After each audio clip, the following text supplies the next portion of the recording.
ఈ ఆదివారం దినాన మనం కొంచెం ముందుకు తీసుకెళ్దాం. విశ్వాసాన్ని కొన్ని వందల సార్లు చెప్పుకుంటాను నేను. ఈ విశ్వాసాన్ని గురించి చెప్పినప్పుడే విశ్వాసం అంటే ఏంటి అనే దాని గురించి మనం ఆలోచిద్దాం. మళ్ళీ ఒకసారి దీన్ని ధ్యానం చేద్దాం. విశ్వాసము అంటే నిరీక్షింపబడు వాటి యొక్క నిజ స్వరూపము మన కంటికి కనబడకపోయినా అది ఉన్నది అని నమ్మడమే విశ్వాసం. దేవుడు ఉన్నారు, కంటికి కనిపిస్తారా? అయినా నమ్మడం విశ్వాసం. యేసుప్రభు ఉన్నారా? కంటికి కనిపిస్తారా? అయినా ఉన్నారని నమ్మడం విశ్వాసం. అదృశ్యమైనవి అనగా మన కంటికి కనిపించనివి కూడా ఉన్నవని నమ్మడమే విశ్వాసం. మీకు వచ్చిన విషయం చెప్తానండి ఈ విశ్వాసాన్ని గురించి. వాక్య భాగానికి వెళ్ళే ముందు మనకు తెలంగాణ బైబిల్ కాలేజ్ అని ఒక కాలేజ్ ఉంది. ఇప్పుడు కనబడుతుందా? కనపడలేదు. కనబడుతుందా? మీరందరూ స్టూడెంట్స్, ఇక్కడ ముగ్గురు స్టూడెంట్స్ ఉన్నారు ఇక్కడ, కాలేజ్ స్టూడెంట్స్. కాలేజ్ ఉందో లేదు? దాని సార్ కాలేజ్ ఉందో లేదు? కానీ అదే కాలేజీని పేరు సాల్మన్ గారు మనకి ఇచ్చినప్పుడు దానికి 28వ తారీఖు 23వ తారీఖు ఓపెనింగ్ అని డేట్ కూడా ఇచ్చేసింది. అప్పటికి ఉందాం, అది ఎక్కడుందో కూడా తెలియదు, ఎక్కడి నుంచి వచ్చిందో కూడా తెలియదు, ఏ ప్లేస్లో పెడతామో కూడా తెలియదు. కానీ మనం ఏం చేసామంటే ముందు డేట్ తెచ్చేసుకున్నాం, ప్లేసే లేదు. కానీ ఒకటి మాత్రం విశ్వాసానికి పరాకాష్ట ఇది ఏంటంటే మనకంటూ ఒక కాలేజ్ దేవుడు ఇచ్చారు, ఇది ఖచ్చితంగా ఆ డేట్కి ఉంటుంది అని నమ్మటమే విశ్వాసం. నేను సత్యానందమయ్య గారు, నేను ఇంకొక సహోదరుడు వైరాలో జల్లెడ పడుతున్నాం మేము కాలేజీ పెట్టడానికి. ఎక్కడ పెట్టాలి 100 చోట్ల తిరిగి ఎక్కడ ఖాళీ ఉంటే అడిగి పోయి అడగడం మేము, ఇది మాకు ఇవ్వండి. ఒకనొక సమయం వచ్చినప్పుడు మన సత్యన్న తమ్ముడు బైబిల్ షాప్ పెట్టింది, దాని పక్కన వెనక ఆ రెడ్డి గారి ఇల్లు ఖాళీ అయితే అది మనకే వచ్చేసింది, మనకే వస్తుంది అంటే జేబులో తాళం కూడా వేసుకొని పోయినా, దానికి తాళం వేసి అయినా దొరకలేదు. కానీ నేను ఎప్పుడూ చిన్న అవిశ్వాసానికి కూడా లోను కాలేదు. కాలేజీ మనకు ఉందని నమ్మాను. అది ఇంకొక నెల రోజులు 15-20 రోజుల్లో ఓపెనింగ్ అయిన తర్వాత అప్పుడు దొరికింది. అది మేమందరం వేరు ఊహిస్తున్నాం. చివరికి లాస్ట్లో plan A, plan B, plan C అని వైరాలో పెట్టడం కుదరకపోతే మా తమ్ముడు కొన్నటువంటి శారమ్మల పొలం ఉంది ఒకటి. ఆ పాతిక పొలంలో తిమ్మలో ఇంటి దగ్గర ఉన్నటువంటి షెడ్ కూడా పీకి దాంట్లో వేసేసి ఇంకొంచెం ఎక్కువ మెటీరియల్ పెట్టి అక్కడి నుంచి క్లాసులు నడపాలని అక్కడ నిర్ణయించాం. ఒకరు దానికి కూడా డబ్బులు అందకపోతే ఇక మనకంటూ ఉన్నది కాబట్టి ఈ చర్చ్ బిల్డింగ్లో క్లాసులు నడిపేయాలనుకున్నాం. ఇన్ని చేస్తే కాలేజ్ అయితే ఉందని నమ్మి, కాలేజ్ ఉంటుంది మనకొని నమ్మినటువంటి నేను ఆ కాలేజ్ ఎక్కడ ఉంటుందో తెలియకపోయినా కాలేజ్ వచ్చింది, ఆయనతో ఆ రోజు ఓపెనింగ్ చేపిస్తామని నమ్మాను. తద్వారా ఏమైందంటే వైరాలో మెయిన్లో దొరికింది. ఎట్లాంటి అద్భుతమైనటువంటి ప్లేస్ దొరికింది. దాంట్లో మనం ఏమి కట్టకుండానే చిన్న మార్పులు, కలర్లు వేసుకోవడానికి, గ్రిల్స్ పెట్టుకోవడానికి, అవి పెట్టుకోవడానికి మాత్రమే అవకాశం ఉండేలాగా, ఆఫీస్ రూమ్ ఉండేలాగా, హాల్ క్లాస్ పెట్టేదాన్ని ఉండేలాగా, అదేవిధంగా మనకు వెనక కిచెన్ ఉండేలాగా, దానికి ఒక బాత్రూమ్ ఉండేలాగా విశాలమైన ప్లేస్తో మన కాలేజ్ దొరికిందండి. కానీ అది లేనప్పుడు నేను నమ్మాను. నేను ఏంటంటే దేవుడు నాకు ఇస్తారు బైబిల్ కాలేజ్. ఎక్కడ ఇస్తారో నాకు తెలియకపోయినా ఇస్తారని మాత్రం నమ్మాను నేను. ఇచ్చారో లేదు, ఇది విశ్వాసం. ఇదే విశ్వాసం. నిన్న శ్రీశర్మలో పెద్ద పాపకు ఆమెకు వివాహాన్ని నిశ్చయించుకోవడానికి వాళ్ళు వచ్చారు. మొత్తానికి నిన్న సెట్ అయిందని పెళ్ళి. ఎప్పుడు? నిన్న సెట్ అయింది. మా చున్నుగాడి సాక్ష్యం పెట్టి, ప్రియాంకను దావే సాక్ష్యం పెట్టి నేను ఒక విషయం చెప్తాను మీకు. ఏంటంటే 25వ తారీఖు వాళ్ళ అమ్మాయి పెళ్ళి, ఆ రోజు కాలేజీకి సెలవు అని సెలవు ఇచ్చేసిన కాలేజీకి నేను. సత్యనా కాలేజీ 5 రోజులు జరిగింది. 5 రోజుల్లో 5వ రోజు శుక్రవారం వచ్చింది వాళ్ళ పెళ్లి రోజు. అది మేము అనుకున్నటువంటిది 25వ తారీఖు పెళ్లి చేయాల్సిందే అని అనుకొని అసలు పెళ్ళే కుదరలేదు. ఇంకా పెళ్ళి కూడా కుదరక ముందే కాలేజీకి సెలవు ఇచ్చేసిన నేను. ఈరోజు పెళ్ళి జరిగింది. విశ్వాసం అంటే ఏంటో మీకు చెప్పడానికి ఎన్ని ఎగ్జాంపుల్స్ పట్టుకొస్తున్నాను. కంటికి కనపడనిది, మన దృశ్యానికి చేరువలో లేనిది కూడా ఉందని నమ్మడమే విశ్వాసం. ఇప్పుడు చెప్పండి, పెళ్ళి 25 జరిగితలేదు. పెళ్ళి కుదరక ముందే కాలేజీకి సెలవు ఇచ్చేసాను నేను, 25 తారీఖు సెలవు అని. నేను మళ్ళీ వెళ్ళి సీనియర్ దగ్గరికి వెళ్ళి ఏం చెప్తున్నా అంటే, నేను ఇది ఇప్పుడు కాదు, మళ్ళీ అసలు మేము ఒకసారి పోయినాక అక్కడ పరిస్థితులన్నీ చూసినాక ఇది దేవుడు ఖచ్చితంగా మనకే ఇస్తాడని నాకు ఒక్కడికి మాత్రమే అనిపించింది, ఎవరికి అనిపించలేదు. నేనేం చేస్తానంటే వెళ్ళి సీనియర్తో చెప్తున్నాను, అయ్యా వెళ్ళి మాత్రం గ్రాండ్ చేయాలి, మనం అద్భుతంగా చేయాలి, మనం దాంట్లో ఏమో పెట్టాలని చెప్తున్నాను తెలిసి. వెళ్ళి మంచిగా బాస్మతి రైస్తో బగారా పెట్టాలి, మంచి వైట్ రైస్ పెట్టాలి, కర్రీ మటన్ చేయాలి, నువ్వు ఏట మాంసం పెట్టాలి, చికెన్ 65 పెట్టాలి, ఫిష్ ఫ్రై పెట్టాలి, బాయిల్డ్ ఎగ్ పెట్టాలి, ఒక మిర్చియో బజ్జియో పెట్టాలి, కానీ గడ్డ పెరుగు పెట్టాలి, దాంట్లో ఉల్లిపాయలు చింతపండు అవన్నీ వేసి తీసేది కాదు, ముక్క తీయటం వేయటం మనం ఎట్లయితే చేస్తుంటామో మన దగ్గర అట్లాగూ. అంత మాత్రమే కాకుండా అందరికీ మంచి స్వీట్ కూడా, దాంట్లో అరటిపండు కూడా వేయాలని చెప్పి. మా సహోదరులు ఉంటారు పక్కన, ఆ విశ్వాసాన్ని అంత దూరం ఆలోచించలేని, అంత విశ్వాసం లేని వాళ్ళు ఉంటారు. ఆలు లేదు, సూడు లేదు, కొడుకు సోమలేని మాట పోయింది అయ్యగారు అని. వానికి తెలియదు అది. పెళ్లి చేసుకుంటే కొడుకు పుడుతున్నాడని ఆ కొడుకుకి సోమలేని వాని పేరు పెట్టాలని నేను అనుకుంటాను. పెళ్లి కాకముందు, పెళ్లి కుదరక ముందే నేను నా కొడుకు పుడితే నా కొడుకు నేను సోమలేని వాని పెట్టాలని ముందు నేను నిర్ణయించుకున్నాను. ఆ సంగతి అవతల లోకంలో ఉన్నోడికి తెలియదు కాబట్టి వాడే అనుకుంటుంటే ఇది ఎక్కడ అన్యాయం, అసలు ఏమీ లేదులే కానీ ఇవన్నీ యాడీ అనుకుంటాను. ఎప్పుడు యాడ్ నుంచి వస్తాయి సార్, మీరు ఇంత పెద్ద పెద్ద మెనూలు పెడుతున్నారు, యాడ్ నుంచి వస్తాయి సార్ డబ్బులు అమ్మాయి పెళ్లి చేస్తుంటే అని. నేను ఇలా ఉన్నాక 2 రోజుల తర్వాత గ్యాప్ తీసుకొని నాకు సీనన్నకు నువ్వు బ్లేజర్ కుట్టేయాలని అడిగినప్పుడు ఉయ్యోమోరైన కుక్క మూలుగుతుంటే దాని మీద తాటికాయ పడ్డట్టుంది. ఇప్పుడు నువ్వు పోయి నాకును సీనన్నకి కొనగొడకు సీనన్నకి మా ఇద్దరికి నువ్వు కోటు కుట్టేయాలి, నువ్వు బ్లేజర్ కుట్టేయాలని అడుగుతున్నాడు. ఎట్లుంటుంది ఆలోచించండి మీరు అందరూ. మీకు అందరూ విశ్వాస పరిణామాన్ని మీకు నేర్పడానికి నేను ట్రై చేస్తున్నా. నేను అలా ఆచరిస్తున్నాను కనుక మీరు అలా ఆచరించాలని చెప్పడానికి వెళ్ళి చెప్తున్నాను నేను. అప్పుడు చేశారు అంటున్నాను, యాడ్ చేస్తాను సార్ డబ్బులు, ఏడున్నాయి సార్ డబ్బులు, మీరేదో పెద్ద పెద్దవి చెప్తున్నారట. నేను వెంటనే అడిగిన, పెళ్లి చేసేది నువ్వా అని అడిగిన నేను ఆయన. ఏం ఉద్యోగం ఉంది నీకు, ఏం వ్యాపారం చేస్తున్నావు నువ్వు డేవిడ్ సార్, ఏం ఉద్యోగం చేస్తున్నాడు సీన్ సార్, ఏం వ్యాపారం చేస్తున్నాడు, ఇంత పెద్ద పెద్ద ఎలా తేవాలని అడిగితే నేను వెంటనే అన్నాను, నువ్వు చేసేది పెళ్ళి అని అడిగాను. మరి ఎవరు చేస్తారు సార్ అన్న, నువ్వు పని చేసినటువంటి నీ యజమాని చేస్తాడన్నాను నేను. మేము ఎవరి దగ్గర పని చేస్తున్నామో తెలుసా దావి సార్, మనం ఎక్కడ పని చేస్తున్నాం, ఎవరి దగ్గర పని చేస్తున్నాం మనం, మన యజమానుడు సర్వశక్తిమంతుడైనటువంటి ఆయన దగ్గర చేస్తున్నావు. ఆయన ఇస్తాడు, ఆయన చేస్తాడు పెళ్ళి. నువ్వెవరు మధ్యలో నిలబడి మమ అంటానికి నువ్వు, ప్లేట్లు కొనడానికి నువ్వు, బియ్యం కొనడానికి నువ్వు, బియ్యం కొని డబ్బులు ఇచ్చేది ఆయనే, ప్లేట్లు కొనడానికి డబ్బులు ఇచ్చేది ఆయనే, పెళ్ళంతటి సమకూర్చేది కూడా ఆయనే. మధ్యలో నీకేంది టెన్షన్ అంటే నువ్వు నీ దేవుణ్ణి నమ్మట్లేదు అనమాట అన్న. కింద మీద అయిపోతున్నాడు సింగ్ సార్. అసలు ఎట్లా సార్ నీ అంత విశ్వాస పరిణామం నాకు లేదు సార్ అన్నాడు.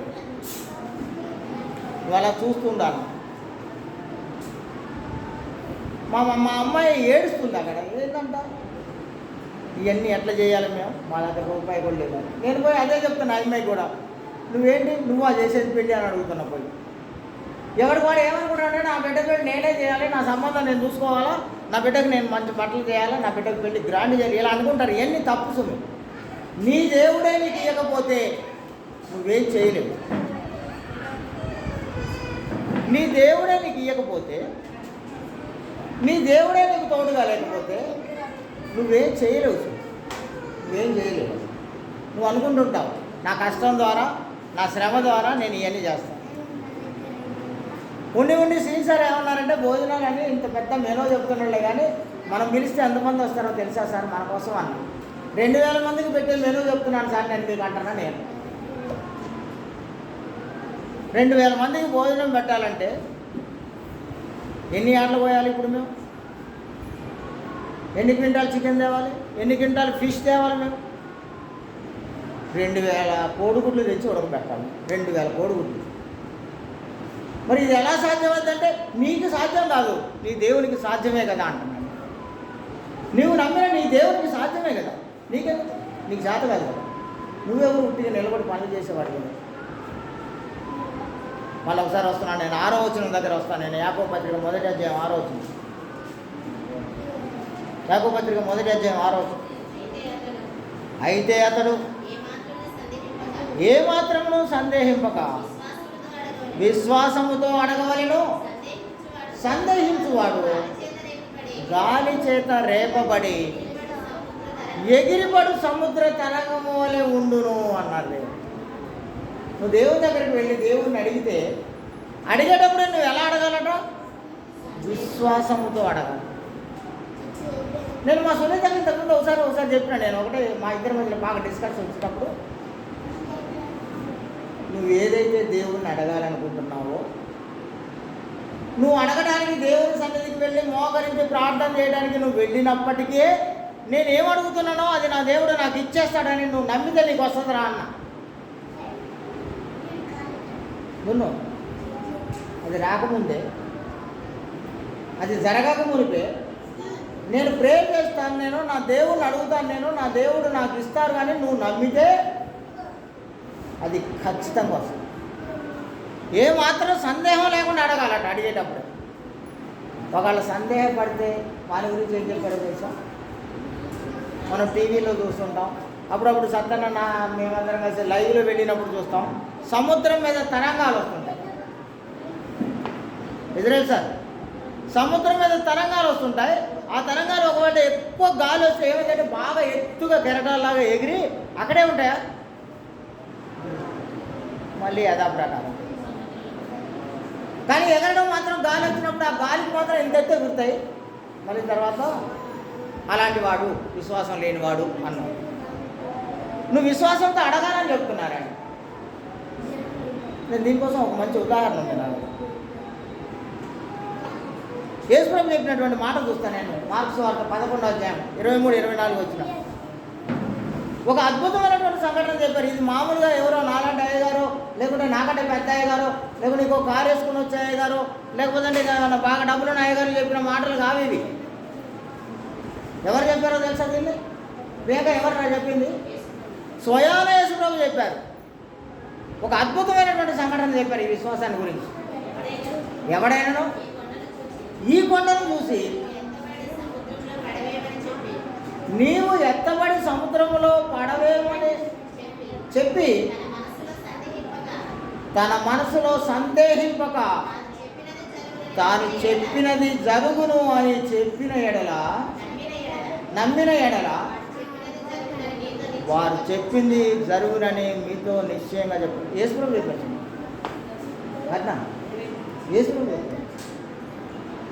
నువ్వు సందేహింపకుండా నమ్మకంతో నువ్వు చెప్పి ఇది జరిగితే అని నువ్వు అనుకుంటే మాత్రం జరిగిద్దాడు. ఏం జరిగిద్దాడు తెలుసా? ఏం జరిగిద్దాడు తెలుసా దావి సార్? కొండ వెళ్ళి సముద్రంలో పడి. నేను మళ్ళీ ఎవరినో ఏదో అంటున్నానని అనుకోకండి. ఇదేమైనా ఆంజనేయుడు ఇట్లా చేతి మీద పెట్టుకొని పోయినటువంటి పర్వతం అయ్యండి. మీరు ఎప్పుడైనా చూసారా ఆ బొమ్మలు? ఇట్లా పెట్టుకొని పర్వతం తీసుకోవడం. ఆ పర్వతం ఎలా ఉందంటే ఇట్లా ఫ్లాట్ ఉంది అది. కానీ పర్వతాలు ఫ్లాట్ ఉండవు అసలు. పైన ఎంత ఉంటుందో దానికి లోపల 2 భాగాలు ఉంటుంది, ఇంకా 2 రెట్లు ఉంటుంది అది సముద్రం అంటే, అదే కొండ అంటే. అలాంటి కొండ కూడా నువ్వు చెప్తే సందేహింపకుండా విశ్వాసంతో చెప్తే ఆ కొండ కూడా భూమిని పెకలించుకొని వెళ్ళి సముద్రంలో నువ్వు అనుకుంటే అయింది. అనుకోలేంటాను చెప్తే జరిగింది. కానీ మనం చెప్పేటప్పుడే మన పూర్తి స్థాయిలో మన విశ్వాసంతో చెప్పకపోవడం. దీనికోసం మనం ఇంకో అద్భుతమైనటువంటి ఒక ఎగ్జాంపుల్ తెలుసుకుందాం. మత్తయి సువార్త 14వ అధ్యాయం 25-31 వరకు ఒక సంఘటన ఆలోచిస్తాం మనం. ఇది నేను మీకు చాలాసార్లు చెప్పుకుంటాను, అయినా సరే మళ్ళీ చెప్తున్నాను నేను.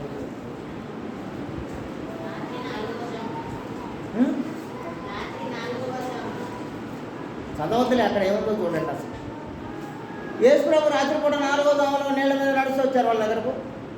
శిష్యులు ఉన్నారు, అనగా వాళ్ళలో ఉన్నటువంటి పేతురు లేచారు. ఇది నువ్వేనా అంటే నువ్వు నేనే అని ఆయన అన్నారు. అనగానే పేతురు ఏమని అడుగుతున్నాడు తెలుసా? అదే ఒకవేళ నువ్వే అయితే నేను నీళ్ళ మీద నడిచి నీ దగ్గరకు వస్తా అన్నాడు.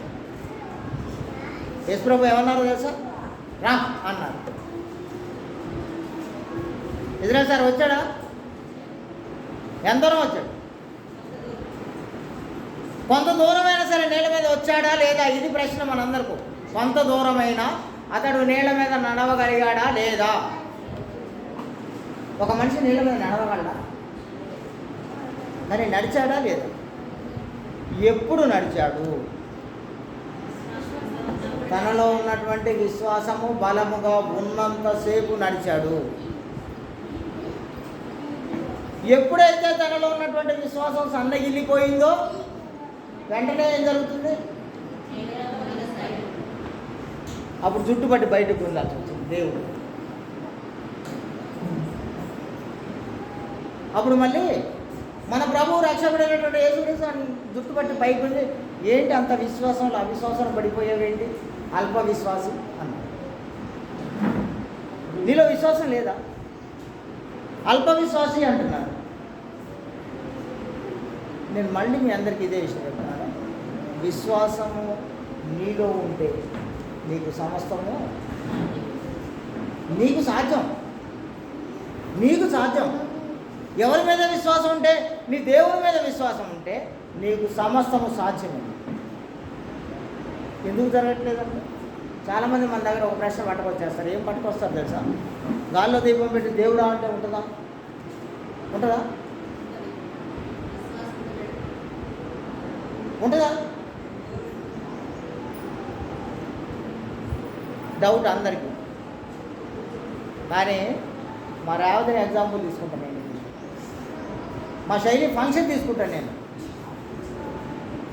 చుట్టుపక్కల వాతావరణం అంతా భయపెడుతుంటే మా దగ్గర ఫంక్షన్ చేసేసాను. అంతా అయిపోయింది. అంతా అయిపోయినాక నేను వెళ్ళి రేవతి దగ్గర పోయి అడిగిన, ఎరా నువ్వు అనుకున్నట్టే జరిగించారా దేవుడు లేదా అని అడిగాను నేను. వెళ్ళి నువ్వు సంతోషం కలిగిందా లేదా అని అడిగాను నేను. దేవుడి కార్యాలు అలాగే ఉన్నాయి. చాలా దగ్గర పోతాను నేను. మమత ఫంక్షన్ చేస్తున్నారా? చుట్టుపక్కల అంత వర్షం ఉంది. మమత వాళ్ళ ఇంటి దగ్గర లేదు వర్షం. ఎందుకు లేదు? ఒకవేళ నేనే కానీ డినామినేషన్ అయ్యగారు అయితే మీ అందరినీ ఎగిరి గంతులు పెట్టించేవాడిని. మనం నిజం కాబట్టి, మనం సత్యం కాబట్టి మీకు అర్థం కావాలని నేను చెప్తుంటాను. నేను ఇప్పుడే దేవుడితో మాట్లాడి ఆపినానేమో పోయి. దేవుడు మీ అందరినీ దీవించి ఆశీర్వదించుగాను. నేను మీ అందరికీ చెప్తున్నాను. శృంగారం అనే దేవాలయం దగ్గరికి వెళ్ళినప్పుడు సత్యానందమయ్య గారు, పేతురు యోహానులు శృంగారం అనే దేవాలయానికి వెళ్ళినప్పుడు అక్కడ ఉన్నటువంటి వాడు ఎవడు వాడు? పుట్టినప్పటి నుంచి కుంటివాడు. ఇప్పుడు నేను దీన్ని విశ్వాస పరిణామాన్ని గ్యాదర్ చేయడానికి చూస్తున్నాను. అతనిలో విశ్వాసం ఉందా? బాగా కావాలని కోరిక ఉందా? కోరిక లేదు అసలు. తనలో విశ్వాసం కూడా లేదు అసలు. కావాలని చదువుతుండండి 4వ అధ్యాయం అపోస్తల కార్యాలను. అతనిలో విశ్వాసము లేదు, బాగుపడాలన్న కోరిక లేదు ఆయన. ఎందుకంటే పుట్టిన దగ్గర నుంచి అలాగే కాబట్టి 35 ఏళ్ళ వయసు వచ్చినా కూడా వాడు అలాగే పడున్నాడు కనుక ఇక వాడు ఆశలు వదిలిపెట్టుకున్నాడు. బాగుపడాలన్న కోరిక లేదు. ఇప్పుడు ఏం జరిగిందంటే అక్కడికి పేతురు యోహాను పెట్టారు. వాళ్ళ వైపు ఎందుకు చూస్తున్నాడో తెలుసా మీకు? దావీదు సార్ వాళ్ళ దగ్గర నుంచి ఏం కావాలని కోరుకున్నాడో తెలుసా? ఆయన వెండైనా బంగారమైనా డబ్బులైనా ఇస్తారేమో, నేను కుంటోండి కాబట్టి నా దగ్గరకు వచ్చారు కాబట్టి ఏదైనా కొద్దో గొప్ప ఆర్థిక సాయం చేస్తారేమో అని ఎదురు చూస్తున్నాడట వాళ్ళ దగ్గర. మరి వాళ్ళు బాగుపడాలన్న కోరిక ఉన్నట్ట లేదంట? ఎంత మాత్రము బాగుపడతానని నమ్మకం కానీ కోరిక కానీ లేదు. కానీ వాళ్ళ దగ్గరికి ఎవరైనా వస్తే వాళ్ళ దగ్గరికి ఏమైనా డబ్బులు ఆశించి అక్కడ ఉన్నాడే కానీ ఆడ పడి ఉన్నాడే కానీ వాడి దగ్గరకు బాగుపడే లక్షణం కానీ బాగుపడాలన్న కోరిక కానీ లేదు.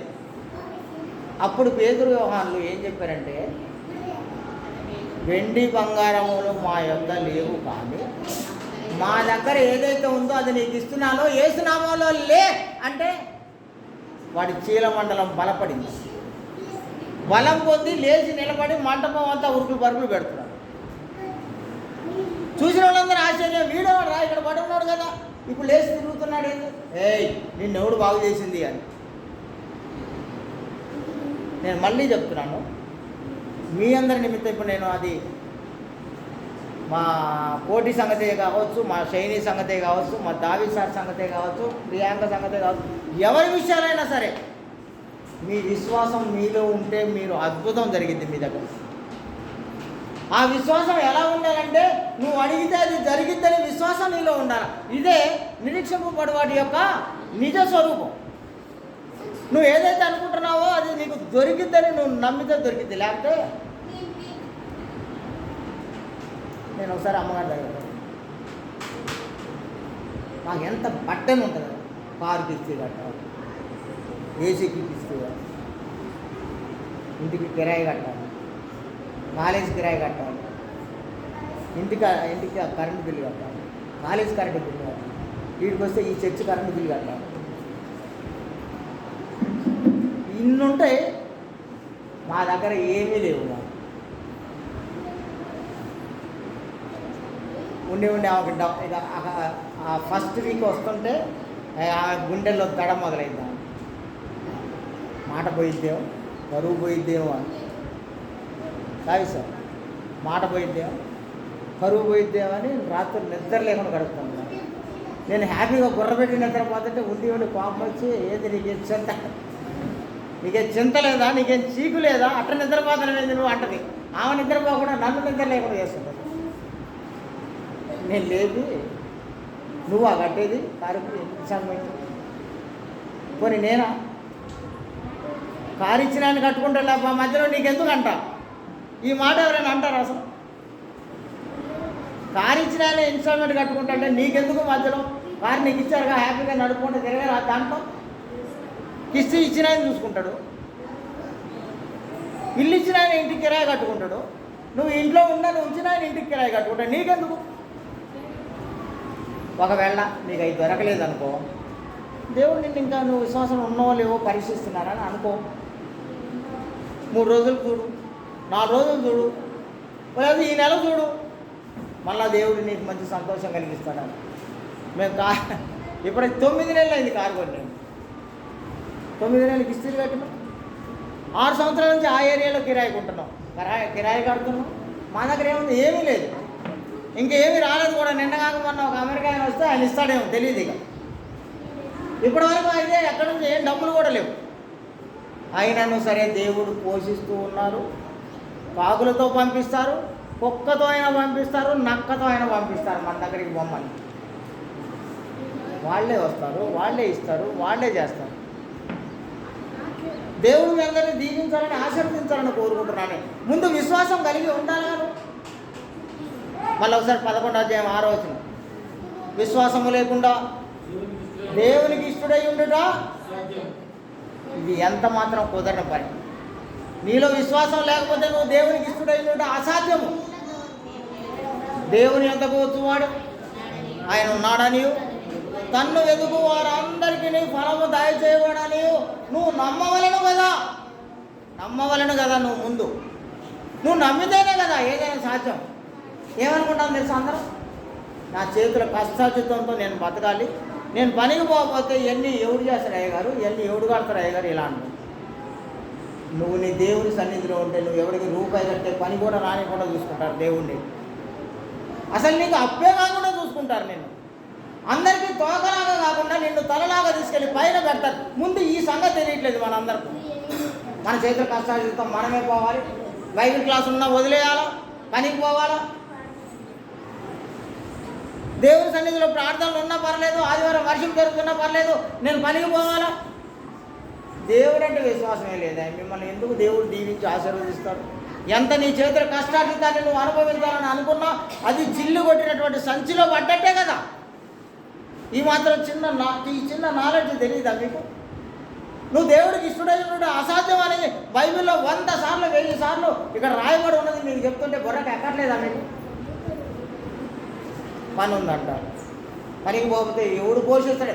నీ దేవుడు నిన్ను పోషించట్లేదు. దీనికోసమే కదా ఆయన మాట్లాడితే చెప్తారు కదా, ఆకాశ పక్షులను చూడండి, అవి విత్తవు, కోయవు, కొండలో కూర్చోండి, వాటిని పోషించే దేవుడు తన స్వరూపంలో తన పోలికలో నిన్ను చేసుకుంటే నిన్ను వాడిని పోషించడా? ముందు మనం నమ్మట్లేదు అంతే.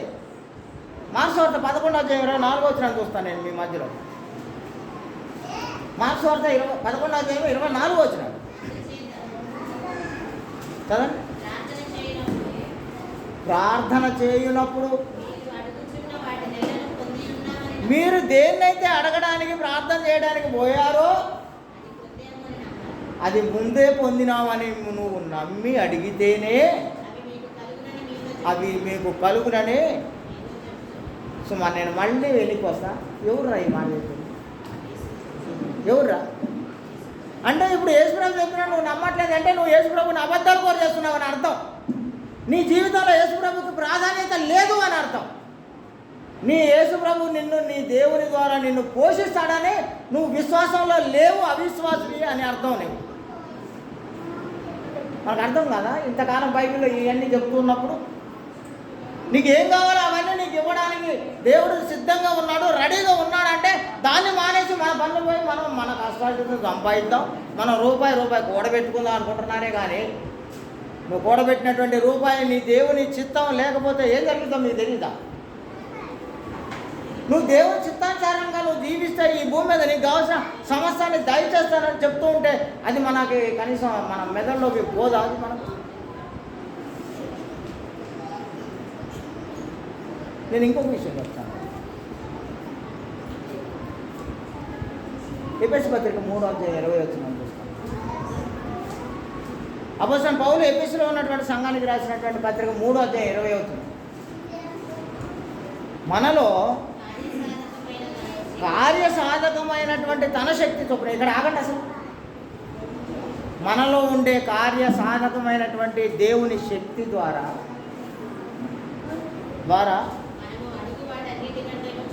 ఇది 100 సార్లు చెప్పుకుంటా, మీకు 1000 సార్లు చెప్పుకుంటా. దీంట్లో కొత్త నాలెడ్జ్ నేర్పుతా. ఇప్పుడు మీకు నేను సీన్సార్కి ఇది చెప్పొచ్చిన నేను, మనము అడుగు వాటన్నిటికంటేనో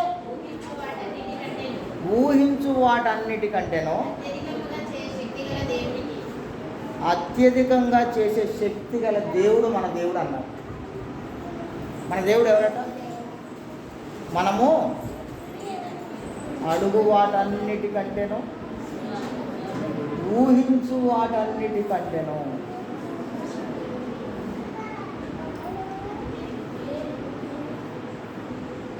అడుగు వాటన్నిటికంటేనో ఒక చిన్న ఎగ్జాంపుల్ చెప్తాను మీకు, నా జీవితంలో చెప్తాను. 7వ తరగతి కృష్ణప్రసాద్ మెమోరియల్ ఆ పోలీసు వెల్ఫేర్ స్కూల్లో చదువుతున్న కన్నారాన్ని పట్టుకొచ్చేసి నానించి తెచ్చి మునగాల్లో వేసి నేను మార్పు పొందిన మొదట్లో నాకు ఆప్షన్ లేదు, తెచ్చి ఆయన్నే బాగా చదువుతున్నాడు తెచ్చి మునగాల్లో పెట్టినా. మా అత్తగారు ఊరుకుంటారా? జామకాయలు అమ్ము, మిరపకాయలకు పో అని పంపిస్తుండేది ఆయన్ని చదువుకుంటున్నాడు. నేనేం చేసేవాడిని, ఇక నా దగ్గర వేరే ఆప్షన్ లేదు కాబట్టి నేను ప్రేయర్ మోకరించి ప్రార్థన చేస్తే జరిగిద్దని అప్పుడే ట్రైనింగ్ చేసి వచ్చిన కాబట్టి ఏం అడగాలో కూడా తెలియక నేనేం అడుగుతుంటాను తెలుసా? మోకరించి ప్రార్థన చేసి, అయ్యా మా ప్రేమకిరణ్ సారికి మంచి మనసు దయచేయి, ఆయన మనసు స్థిరపరచుకొని ఒక 2000 నాకు ఇచ్చేలాగా చేయి, మా అబ్బాయికి ఫీజు కడతా, బట్టలు కొంటా, ఎట్నొకట కూలికి పోయాను చదివించుకుంటా. నేను చేసే ప్రేయర్ అది. ఎందుకంటే అప్పుడు నేను ట్రైనింగ్ పోయి వచ్చినట్టు నాకు తెలియదు, అసలు ప్రేయర్ ఎట్లా చేయాలో కూడా నాకు తెలియదు. కానీ ప్రేయర్ చేస్తే అవుతుందని మాత్రం అర్థమైంది నాకు. అందుకోసం నేనేం చేస్తున్నా, వచ్చిరాని ప్రార్థన చేస్తున్నా, అయ్యా మా బామ్మడికి మంచి మనసు దయచేయి, ఓ 2000 ఇప్పి ఆయన దగ్గర నుంచి, ఆయనకి ఏం తక్కువ, నేను వచ్చేసరికి ₹1,00,000 సంపాదిస్తాను, నాకు 2000 ఇవ్వడానికి ఏం తక్కువ, ఇవన్నీ దేవుడితో మాట్లాడుతున్నాను. నేను ఇలా ప్రార్థన చేస్తుంటే దేవుడు ఏం చేశారంటే కన్నారావుకి పాలవంతలో రెసిడెన్షియల్ స్కూల్లో ఇంగ్లీష్ మీడియం సీట్ ఫ్రీ దొరికింది. నేనేం అడుగుతున్నా, 2000 బాబు ఎట్లొకటి నేను చదివించుకుంటాను నేను అడుగుతున్నాను. దేవుడు ఏం చేశారంటే ఆయనకు పాలవంతలో సీట్ ఇప్పించారు. 3 సంవత్సరాల కాలం మా మీద బట్టనే లేదు. ఏమైనా చూడటానికి పోయి ₹10 ఇచ్చొచ్చినవేమో కానీ ఒక్క పని కూడా లేదు. ఆయన బట్టలు కూడా వాళ్ళే ఇచ్చారు, గవర్నమెంట్ వాళ్ళు భోజనం పెట్టారు, బట్టలు ఇచ్చారు. మమ్మల్ని హాస్టల్లో జాయిన్ చేస్తామని మాకన్నారావు. ఈ ఆదాం సార్ వాళ్ళు కాంతారావు వీళ్ళిద్దరు క్లాస్మేట్. బడి అక్కడ ఎక్కడో వచ్చి ఈ బడి మీద పట్టుకొని నిద్రపోతున్నారు పాపం వాళ్ళు. అయినా సరే దేవుడు మా వేళలో మేము పడినటువంటి కష్టం వేళ మా చిత్తాన్ని నెరవేర్చారా లేదా? ఇప్పుడు అడుగు వాటన్నిటికంటే అత్యధికంగా ఇస్తా అంటే మనం ఏం అడగాలో మనకు తెలియకపోవడం. అయ్యా పొదుపు కట్టుకోవాలా, అయ్యా ఇవాళ అన్నం లేదు, అయ్యా మా బిడ్డ సరిగ్గా చదవడానికి డబ్బులు కావాలి, ఎట్నొకటి కింద కూడా మీద కూడా ఇల్లు ముందు ఎక్స్టెన్షన్ చేసుకోవాలి. ఇయ్యా దేవుణ్ణి అడిగేది. నాకు తెలియక నేను కూడా అదే అడిగేవాడిని ఫస్ట్లో. అయ్యా మా బాబాడికి మంచి మనసు 2000 ఇప్పి అని. దేవుని అట్లా అడుగుతారు ఎవరైనా? మనం కూడా అంటాం. నువ్వు అడుగు వాటన్నిటికంటే అత్యధికంగా ఇస్తాడంటే నువ్వేం అడగాలి? దావీదు సార్ నీకు ఆప్షన్ ఇచ్చారు, నువ్వేం అడిగినా దానికి అత్యధికంగా ఇస్తాను అని దేవుడు అన్నప్పుడు నువ్వేం అడగాల దేవుణ్ణి? ఏదైనా అడుగు అత్యధికంగా ఇస్తా అన్నారు, నువ్వేం అడగాలి దేవుణ్ణి? అడగాలి, ఏం అడగాలి? కూర పోవు అడగాల? నీ పొదుపుని గురించి దేవుడు అడగాల? దేన్ని అడగాలి? ఇక్కడ ఒక మంచి అద్భుతమైనటువంటి సంఘటన చెప్తాను నేను మీకు. నీకు అడగటమే రావట్లేదు, నువ్వు అడగట్లేదు కూడా. అసలు నువ్వు అడిగితే చాలా ఇవ్వాలని ఆయన ఎదురు చూస్తుంటే నువ్వు అడగట్లేదు. నువ్వేమనుకుంటున్నావు తెలుసా? నా సొంత శక్తి మీద నేనే ఆధారపడాలి. నాకు ఎవడిస్తాడు? మా అత్త ఇస్తుందా? మా మామ ఇస్తాడా? లేకపోతే మాకేమైనా తరతరాలకు వచ్చిన ఆస్తులు ఉన్నాయా? ఏమీ లేవు. నేను నా కష్టం మీదనే బతకాలి, సమాజంలో మంచి గుర్తింపు తెచ్చుకోవాలి. నేను అందుకోసం ఆపకుండా రోజు పనికి పోవాలి. జ్వరం వస్తే కుయ్యో మొర్రు అని మంచంలో మూలగాలి. జ్వరం తగ్గుతుండనే వెంటనే పోయి పొలంలోనే ఉండాలి. బాగా సంపాదించాలి, బాగా సంపాదించాలి, బాగా సంపాదించాలి. ఉట్టిదే. నీ దేవుడు నీకు ఇవ్వకుండా నువ్వేం చేస్తున్నా అని అనుకున్నా అదంతా ఉట్టిదే, ఒట్టిదే. నువ్వు అడుగువాటన్నిటికంటే అత్యధికంగా ఇస్తా అన్నప్పుడు నువ్వు అడగాల్సినటువంటి తీరును గురించి మనం ఆలోచించలేకపోతున్నాం. జున్ను ఏం అడగలరా? సపోజ్ ఒక చిన్న ఎగ్జాంపుల్ చెప్తాను నేను. నువ్వు దేవా నాకు ఒక మంచి అద్భుతమైనటువంటి జీవితం కావాలని కోరుకున్నావు అనుకుందాం. ఆయన ఏమి ఇస్తా అన్నాడు? ఏమి ఇస్తాను? అడిగిన దానికంటే కూడా నువ్వేమో ఇస్తావు. మంచి భర్త రావాలి, మంచి పిల్లలు పుట్టాలి, మంచి ఉద్యోగం కావాలి, మేమంతా నెమ్మదిగా సంతోషంగా మంచి ఇల్లు కట్టుకోవాలి, హ్యాపీగా, ఇంతవరకే ఆలోచిస్తున్నాం. దేవుడు అంతకంటే ఎక్కువ. దాని కింద రెండో పార్ట్ ఉంది. అసలు ఇది అద్భుతం, మహా అద్భుతం ఉంది దాని కింద. చాలామంది అసలు మనం ఇలా అనుకోం. ఏంటి దాని కింద?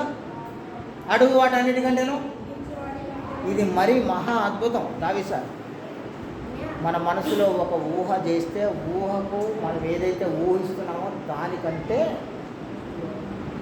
ఏం మాయరోగం మీకు కాదు. దేవుని అడగడానికి మాయరోగమే, దేవుడి దగ్గర పెద్ద పెద్దవి ఊహించుకోవడానికి కూడా మాయరోగమే. మనకు చిన్న చిన్నవి ఆలోచించి చిన్న చిన్నవి చేసుకొని ఎప్పటికీ అయ్యా బోయా అయ్యా బువ్వా కూర బువ్వా ఇంతవరకు ఆలోచన. నువ్వు ఏమడిగితే అది ఎక్కువగా నువ్వు అడిగిన దానికంటే ఎక్కువ ఇస్తా అని నువ్వు ఆఖరికి నీ మనసులో నువ్వు ఊహించుకుంటే చాలు. నువ్వు ఊహించుకున్న దానికంటే అత్యధికంగా ఇస్తానంటే మనం ఏం చేస్తాం? నేను అదే చెప్పిన. రాగానే కాలేజీ కోసం మేము ముందే కాలేజీ రావాలని కోరుకున్నాం. కాలేజీ వచ్చేసింది. వచ్చినాక ముందు డేట్ తెచ్చిన. అసలు స్థలం లేదు, కట్టడం లేదు, దానికి ఓపెనింగ్ డేట్ తెచ్చిన. వాళ్ళు కూడా టికెట్లు వేసుకొని ఆ టికెట్ల ప్రకారం డేట్ ఇచ్చారు నాకు. ఆ డేట్గా జరగాల్సిందే. కానీ ఆ డేట్కు 15 రోజుల ముందు దాకా కూడా స్థలమే లేదు ఎక్కడ కూడా. కానీ నేను ఎప్పుడు చిన్న విషయంలో అవిశ్వాసంతో కూడా లేను. నేను కాలేజీ వచ్చింది అని నమ్మాను, వచ్చింది. 6 నెలలు క్లాసులు కూడా పెట్టేసినాడు. ఇప్పుడు మనం దాంట్లో విశ్వాసం లేకుండా నువ్వు దేవుడికి ఇష్టడైన అసాధ్యం. నీకు దొరకముందే అది దొరికింది. నేను అడిగితే నా దేవుడు నాకు ఇస్తాడని నువ్వు అడిగితే ఖచ్చితంగా వచ్చింది. అది నీకు ఖచ్చితంగా వచ్చింది. దానికంటే మాకంటే ముందు ఆంధ్ర బైబిల్ కాలేజ్ అని ఒక ఆయనకి బైబిల్ కాలేజ్ ఇస్తే 6 నెలల్లో మూసుకున్నాడు ఆయన. మేము 6 నెలలు కంప్లీట్ చేసాం. మళ్ళీ మా ప్రియాంక లాంటి వాడు చట్నీ నూరుకొని వస్తారు ఆయన భోజనం పెట్టడం. మా సుదర్శన్ సార్ లాంటి వాడు కూరగాయలు తీసుకొస్తాం. మా డిఎస్ గారు లాంటి వాడు 6 నెలలకు సరిపడ బియ్యం వేసిండు దాంట్లో. ఎందుకు నడవదు కాలేదు? ఎవరినొకరు పంపిస్తారు, దేవుడు నడుస్తుంది అది అంతే. పాపం బాలకృష్ణ గారు కుమార్ బాబు ఎక్కడి నుంచో సొంతం పెట్రోల్ కొట్టుకొని పాఠాలు చెప్పడానికి వచ్చిపోతుంటారు వాళ్ళు, రూపాయి ఆదాయం లేకపోయినా కూడా. మేమందరం ఉన్నా అలాగే ఉండి అవన్నీ కాలేజ్ అంతా 6 నెలలుగా మార్పులు చేర్పులు అయితే ఇది ఇలా ఉంటుందని నేను ఎప్పుడు ఊహించానంటే, ఇప్పుడు నేను వీటన్నిటినీ ఎలా దేవుడు నాకు ఇస్తారని నేను ఎప్పుడు దాన్ని ఊహించి ఉన్నానంటే, నేను నా ఊహలు ఇంకా చాలా పెద్దవి, ఇంకా మీకు తెలియదు అసలు. మా జ్యోతి అన్నది ఉండి ఒకరోజు కూడా మేము పోయి చివరి రోజుల్లో మేము మా అయ్యగారు అనాథాశ్రమం కడతాం, అక్కడ ఉంటాం, పోయాము. నిజంగానే కడతాం. నేను ఊహించుకుంటున్నాను దీన్ని. ఖచ్చితంగా ఒక పెద్ద అనాథ ఆశ్రమం కడతానని ఊహించుకుంటున్నాను. నేను అనాథ పిల్లల కోసం ఏదో చేయడానికి నేను రెడీగా ఉండి నేను అన్నీ ఊహించుకుంటున్నాను. నేను ఊహించుకున్న దానికంటే ఎక్కువ దేవుడు ఇస్తారని నమ్మి ఊహించుకుంటున్నాను నేను. మీరు ఎందుకు ఊహించుకోవట్లేదు అసలు? మీకు మీ జీవితంలో మీ దేవుడు ఇలా చేయాలి అలా చేయాలని మీరు ఎందుకు ఊహించుకోలేకపోతున్నారు? ముందు మీరు ఊహించుకోండి. మీరు ఊహించుకున్న దానికంటే ఎక్కువ ఇస్తారు దేవుడు మనకు. ఇదే చెప్పారు ఇప్పుడు. అదేనా మనలో కార్యసాధకమైన తన శక్తి చొప్పున ఇక్కడ ఇది ఒక మంచి అద్భుతం. నీలో ఆ కార్యసాధన ఉండాలని కోరుకుంటున్నారు ఆయన. నువ్వు దాన్ని డెవలప్ చేసుకోవాలని కోరుకుంటున్నారు. నీకు ఆ స్టెబిలిటీ రావాలని కోరుకుంటున్నారు. ఆ విశ్వాసం నీలో ఉండాలని దేవుడు కోరుకుంటున్నారు. అప్పుడు నీలో ఉన్నటువంటి కార్యసాధకమైనటువంటి దేవుని శక్తి చొప్పున మీరు అడుగు వాటన్నిటికంటేనో ఊహించు వాటన్నిటికంటేనో అత్యధికంగా నీకు దయచేసే శక్తి కలిగినటువంటి దేవుడు మన దేవుడు. నేను మీ అందరినీ ఇలాగే మాటికి మీ అందరినీ ఇలాగే, విశ్వాసం అంటే నీ కళ్ళకి కనపడేది కాదు. నేను ఒక చిన్న ప్రశ్న మా సాత్విక సార్ రాసారు, పరలోకం ఉందా? పరలోకం ఉందా? ఎవరు చూసి వచ్చారు? చేయలేకుండా ఎవరు చూసి వచ్చి చెప్తున్నారు? అది విశ్వాసం. నువ్వు వెళ్ళి చూడకపోయినా అది ఉందని యేసుప్రభు చెప్పాడు కనుక ఉందని నమ్మడమే విశ్వాసం. అక్కడ వెలుగుడకు సూర్యుడైనో చంద్రుడైనో అక్కలేని ఒక మహా గొప్ప పట్టణం ఉందని యేసుప్రభు చెప్పాడు కనుక దానిని మనం వెళ్ళి చూడకపోయినా మన కంటికి కనపడకపోయినా అది ఉందని నమ్మడం విశ్వాసం. యేసుప్రభు ఉన్నారా? ఎలా ఉంటారు? ఇండ్లల్లో మనం పెట్టుకునే బొమ్మలా ఉంటారా? చేతులకు గాయాలేసి సంకలో గొర్రె పిల్లని పెట్టి ఒక కర్ర పెట్టి అలా ఉంటాడా యేసుప్రభు? మరి ఇతను యేసుప్రభు ఉన్నాడా లేదా? ఇది విశ్వాసం. నీవు చూడకపోయినానో యేసుప్రభు ఉన్నారని నమ్మడం విశ్వాసం. నువ్వు చూడకపోయినా పరలోకం ఉందని నమ్మడం విశ్వాసం. నువ్వు చూడకపోయినా దేవుడు ఉన్నాడని, ఆయన తన ఒక్కగానొక్క కుమారుడు అయినటువంటి యేసుక్రీస్తు నీకోసం ఇచ్చారని నమ్మడం విశ్వాసం. వచ్చినటువంటి ఆయన నువ్వు చూడలేదు కానీ ఆయన శిలువ మీద 3 మేకుల మీద వేలాడాల అనేది నమ్మకం, నిజం. అది విశ్వాసం. తిరిగి దేవుడు 3వ దినాన లేపాడు అనేది విశ్వాసం. అలాగే నీ జీవితంలో అద్భుతం చేస్తాడు అనేది నిజం. ఇది విషయం. నీలో నమ్మకం లేకుండానే నీవు దేవుని ఎంతకు పోయి అడిగితే దేవుడు నీకు ఏదైనా ఇస్తారని అనుకోవడం తప్ప గొప్ప?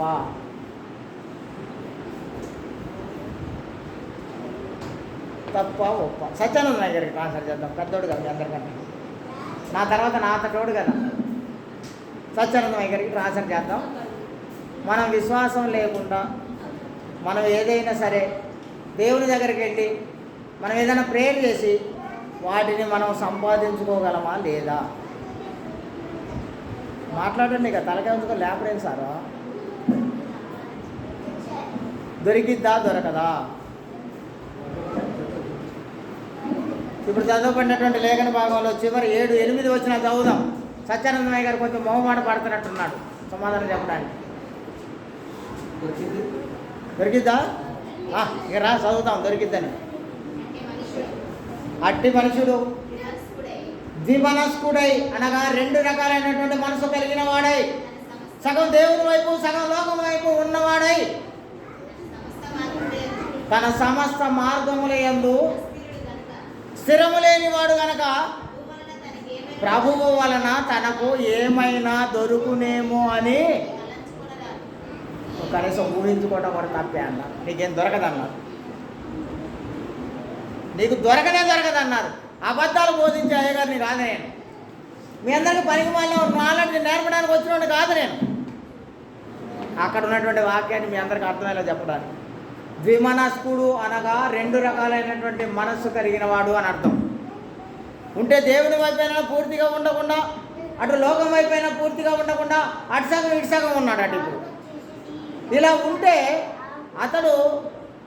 అతడు తనకేమైనా దొరుకునేమోనని నువ్వు కనీసం ఊహించుకొని కూడా ఊహించుకోవద్దా?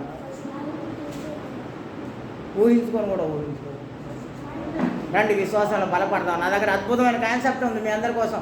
రండి, పరలోకం వెళ్దాం. పరలోకం ఉట్టే దొరికిద్దా? ఆశామాషకు దొరికిద్దా? చిన్న ఐస్ క్రీమ్ దొరకదు పిల్లగాళ్ళకి. వాడు 2 దెబ్బలు తినైనా దాన్ని సాధించుకోవాలి. వాడు 2 చిన్న ఐస్ క్రీమ్ పుల్ల ఐస్ క్రీమ్ సాధించుకోవాలంటే వాళ్ళ అమ్మ నాన్న దగ్గర దెబ్బలు తినైనా సాధించుకుంటారు. ఉట్టిది రాదు. అది కూడా పరలోకం ఫ్రీగా వచ్చు. పొద్దంతా కష్టపడి పొలంలో ఉండకపోతే 100 రూపాయలు రావు. ఫ్రీగా ఎవడైనా వచ్చి 100 రూపాయలు ఇస్తాడా మనకు? కానీ పరలోకం ఫ్రీగా రావాలని మీరు కోరుకోవడం తప్పు. రండి, కష్టపడి పని చేద్దాం. రండి, దేవుని కోసం పని చేద్దాం. రండి, దేవుని పనులు చేద్దాం. రండి. జిమ్మన్నకు ప్రత్యేకంగా చెప్తాను. ఇప్పుడు 3 నెలల నుంచి జిమ్మన్న కాలేజీకి రావట్లేడు. కాలేజీకి ఆయన దాన్ని ఏమన్నారు, సూపర్వైజర్. ఆయన కాలేజీకి 3 నెలలుగా కాలేజీకి రావట్లేడు. మరి ఏం చేయాలి మేము? దేవుడి వల్ల ఏమైనా దొరికిద్దేమని ఆలోచించకూడదు. నేను మళ్ళీ చెప్తున్నాను మీ అందరికీ, అతి చిన్న వయసులోనే తెలంగాణ బైబిల్ కాలేజీకి ఇన్ఛార్జింగ్ చేసాను నేను. ఆయన కేవలం ఇక్కడ చేసిన పనులను బట్టి 3 నెలలుగా కాలేజీకి రావట్లేదు. పిల్లలందరూ అడుగుతున్నారు, ఏంటి జిమ్మన్న ఎలా అయిపోయాడు ఏందని. మా దావి సార్ నిన్ననే నాతో పెద్ద ఫైట్. నువ్వు పోయి అడగరాదు అన్న. నేనేం అడగాలి? నువ్వు పోయి అడుగు అన్న. నేను ఎందుకు అడగాలో? నువ్వు అడుగు పో. దేవుడి మీద దీవించి ఆశీర్వాదాలు. దేవుని కోసం పనిచేయండి. దేవుని దీవెనల ఆశీర్వాదాలు పొందండి. దేవుడి కోసం పని చేయకుండానే దేవుని దగ్గర నుంచి ఏదైనా వచ్చిందని ఆశిస్తే మాత్రం రాదు అది. ఒక 16-17 సంవత్సరాలు జిమ్మన చేసిన శ్రమకు ఫలితంగా ఒక కాలేజీకి ఇన్ఛార్జ్ అయిపోయిన తర్వాత 2 నెలలే వచ్చాడు ఆయన. తర్వాత రావట్లేదు. రావాలా వద్దా? ఇక్కడ ఈ ఊర్లో అక్కడి నుంచి కరెంట్ వేసి ఉండేవాడు. దానికి అన్ని బ్యాండేజ్లు ఉండేవి. ఆ కరెంటు వైర్ వర్షం వస్తే ఎక్కడ చాకొట్టిందో తెలియని భయంతో ఉండేది అప్పుడు. అలాంటి జిమ్మన్న మరి ఏం కూడిందో ఏమో మరి నాకు కూడా తెలియదు. కాలేజీ రావట్లేదు. అంత పెద్ద పదవి వస్తే, చేసిన ఈ పనులన్నిటికీ తగినటువంటి పెద్ద ప్రతిఫలం వస్తే ఆ ప్రతిఫలాన్ని అనుభవించడానికి రావట్లేదు. నాకు కూడా తెలియదు ఎందుకో, కానీ జిమ్మన్న అక్కడ ఉండాలని మాత్రం కోరుకుంటుంది. ప్రత్యేకంగా జిమ్మన్న ఖమ్మం తీసుకుపోయి ఆయనకు ఒక మంచి క్లాత్ కొనిచ్చి, ఆయన తీసుకెళ్ళి ఆదిచ్చి మంచి కోటు కుట్టించి, కోటు మీద ఫోటో తీసి అక్కడ ఫ్లెక్స్ కోట్లలో వేసి, కోట్ వేసుకున్న జిమ్మన్న ఫోటో అక్కడ పెడితే జిమ్మన్న పోయి కూలి పనులు చేసుకున్నాడు. అక్కడ దేవుడి కోసం పనిచేయమని మేము కోరుకుంటున్నాం. దేవుడు మీ అందరినీ దీవించాలని, ఆశీర్వదించాలని కోరుకున్నాం. అంటే జిమ్మన్న అంటే నా హృదయానుసారుడు కనుక ఏమని అనుకోలే అని అనేస్తున్నా ఏదన్నా. ఇంకా వేరే వాళ్ళు అయితే ఫీల్ అయ్యి నన్నే అంటారని ఫీల్ అవుతారు. జిమ్మన్న అయితే నా విషయంలో అలా అనుకోడు కాబట్టి అంత ధైర్యంగా అనేస్తున్నాను నేను జిమ్మన్న. ఎవరైనా సరే దేవుని కోసం కష్టపడి పనిచేసిన వాడే దేవుని ఆశీర్వాదాలు పొందుతారు. దేవుని పని చేయకుండా ఏదైనా దొరికిద్దని మాత్రం మళ్ళీ ఒకసారి చదువుతాం. అన్నది 8వ వచనం 7వ వచనం 7-8 కంబైన్ వచనాన్ని. అతడు ద్విమనస్కుడై తన సమస్త మార్గముల యందు అస్థిరుడు గనుక ప్రభువు వలన తనకు ఏమైనా దొరుకునేమో అని నువ్వు అనుకోవద్దు. ద్విమనస్కుడు అనగా దేవుని వైపైన కానీ లోకం వైపైన కానీ ఉండకుండా రెండిట్లో సగం సగం ఉంటున్నాడు కనుక అతడు అస్థిరుడు అన్నాడు. అంటే స్థిరమైనటువంటి మనసు లేనివాడు కనుక అతడికి దేవుని వలన ఏదైనా దొరికిద్దని అనుకోవడానికి, ఇదేమి నా సొంత నాలెడ్జ్ నేర్పడానికి రాలేదు మీకు హుషారమ్మా. నా సొంత మాటలు చెప్పి మిమ్మల్ని అందరూ కింద మీద చేయడానికి రాలే. నేను విశ్వాసంలో బలంగా ఉంటాను. నేను అలా ఉన్నాను కనుకనే దారి మీద పోతా వచ్చి ఈ 120 మందికి నువ్వు ఈ పని చేయి అని ఇచ్చిపోయాడు ఒక ఆయన. దారిలో పోతా మేము ఒక రోజు కూడా ఆయన అడిగింది లేదు, పెట్టింది లేదు. అక్కడ నోవా ఉన్నాడని గుర్తింపు చేసుకొని ఆయన వచ్చి 120 మందిని నువ్వు తీసుకొని అడుక్కో. పుట్టినే వచ్చింది అది. దేవుడు పంపిస్తే వచ్చింది. నా సొంత శక్తితోనో జ్ఞానంతో నేను రాలేదు. అది దేవుడికి నేను ఇష్టంగా జీవించడం వల్ల దేవుడు నా కోసం పంపించారు. అది ఊరికనే చెప్తున్నాను మీ అందరికీ, దేవుడు ఉన్నారు, రండి మనం అందరం కలిసి దేవుని ఎడల విశ్వాసంతో పోదాం రండి. దేవుని పని మానేసి మన పని చేసుకుంటున్నామంటే అది నీకు ఎంత మాత్రం కూడా విజయం సాధిస్తాము, అదేదో డబ్బులు సంపాదిస్తామని మీరు అనుకుంటే అది తప్పే. సాధించలేదు, సంపాదించలేదు. ఒకవేళ మీరు అట్లా అనుకొని చేసినా అది దేవుని దృష్టిలో ఘనతకు మాత్రం సాధ్యం కాదు. నువ్వు ఘనత సాధించు. ముందు దేవుని పని, ఆ తర్వాత ముందు దేవుని కార్యం, ఆ తర్వాతనే మన పని. ఎన్నిసార్లు చెప్పినా, 1000 సార్లు చెప్పినా, 1,00,000 సార్లు చెప్పినా, నన్ను కన్నా నా తల్లి చనిపోయినా కూడా నేను వెళ్ళలేదు. అసలు నా దేవుని పనే చేసిన. నన్ను కన్నటువంటి మా అమ్మ చనిపోతే నేను మీ అందరికీ సంఘ సవాస గుడికి పెడుతున్నాను. ఆ చిన్న చర్చిలో ఫోన్లు చేస్తున్నారు వాళ్ళు నాకు. మీ అందరు ఉన్నారుగా చూసుకోండి అంటున్నాను. నేను వచ్చి లేపుతానా అని అడుగుతున్నాను. నేను అంతా అయిపోయి పోదామని బస్ స్టాండ్లోకి పోతే ఫోన్ చేసి నువ్వు రావద్దులే, అమ్మ చచ్చిపోయింది అన్నాను. ఎంతకాలం వెంటాడారు, సంవత్సరాల తరబడి వెంటాడారు మా కుటుంబీకులు నన్ను. వీడు పెద్ద బోధకుడు బయలుదేరిందా, అమ్మ కంటే ఎక్కువ అంట వీడికి. దేవుడు మీ అందరినీ దీవించి ఆశీర్వదించున్నారు. మీ అందరూ ప్రత్యేకంగా అభినందనలు తెలియజేస్తున్నాను. దేవుని ఎడల విశ్వాసం కలిగి ఉండండి. విశ్వాసం అనగా నీ కంటికి కనపడేది కాదు, నీ చెవి వెనకపడేది కాదు. అలా నువ్వు ఉంటే దేవుడు నువ్వు అడిగే వాటన్నిటికంటే, ఊహించే వాటన్నిటికంటే అత్యధికంగా ఇస్తాడు. దేవుడు అత్యధికంగా దయచేసే శక్తి గల దేవుడు మనకు. ఆయన మన ప్రతి అవసరత తీరుస్తాడు. మన ప్రతి ఆలోచనలో ఉంటాడు. మన కుటుంబంలో ఉన్నటువంటి ప్రతి అవసరతలు తోడుగా ఉంటాడు. Thank you. దేవుడికి అందరినీ దీవించి ఆశీర్వదించాలి.